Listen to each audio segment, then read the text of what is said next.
You won't believe the story that follows.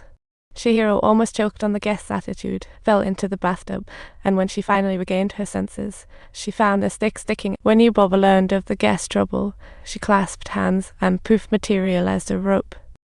She directed everyone to pull hard, only to find it full of trash.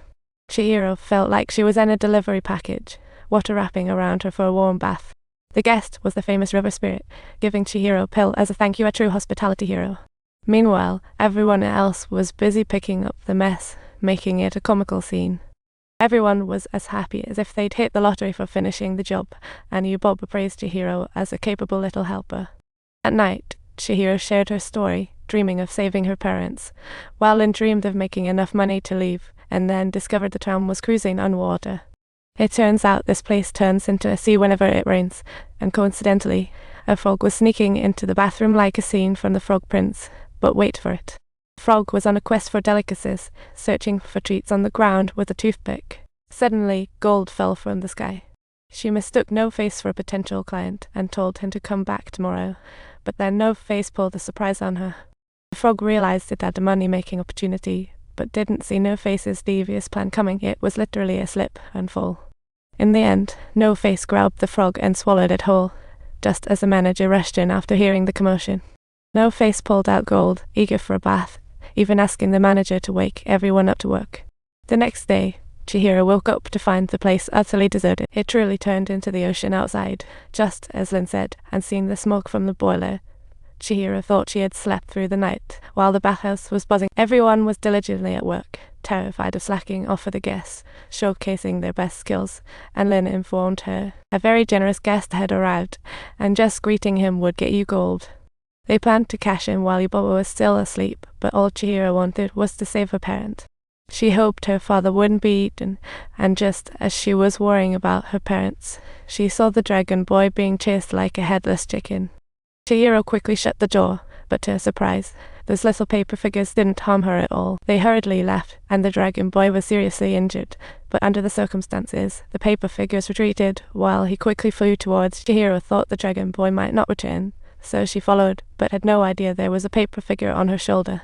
Meanwhile, inside, a grand party was underway, and the star of the show was none other than No Face. Chihiro's appearance interrupted the party, and the manager tried to shoo her away, but got shoved aside by No Face, who then pulled out gold to offer Chihiro. He thought Chihiro would like him, but instead he faced her hesitation and refusal. Hearing Chihiro's words, No Face's gold fell to the ground with a clatter, instantly turning into a scramble. Chihiro squeezed her way through the crowd, deciding to climb to the top floor, but just then Yubaba returned, and she couldn't open the window at the top. At this moment, the paper figure helped her, but it led her to a giant nursery that decidedly contrasted with Yubaba's lavish decor.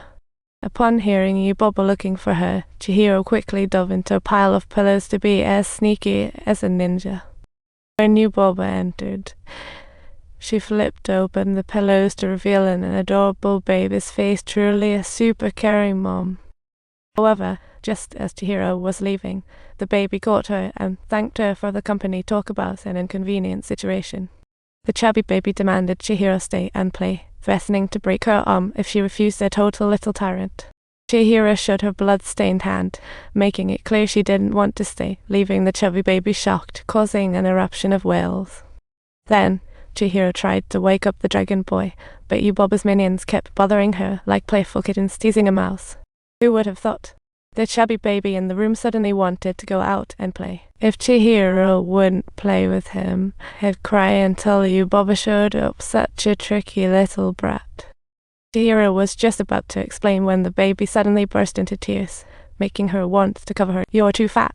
Just then, the paper figure transformed into Yubaba's likeness. It turned out she was Yubaba's twin sister, Zeniba, who magically turned the chubby baby into a mouse, making it much easier to scurry around. And even the baby's pet turned into a fly. Those three green-headed uncles replaced the chubby baby, warning Chihiro to keep it a secret or her mouth would rot.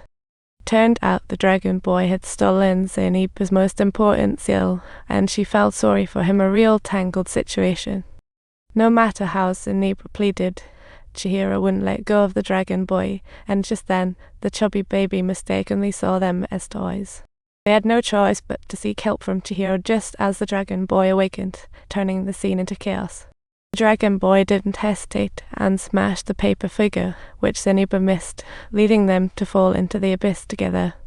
Chihiro suddenly felt like the scene was familiar, as if she had experienced something similar in her childhood. They eventually landed near the boiler man, who felt that the dragon boy's life was fading fast. There was likely something threatening his life inside, and Chihiro quickly thought to feed the dragon boy a stamina pill, thinking, this is the river spirit's gift, it must save him.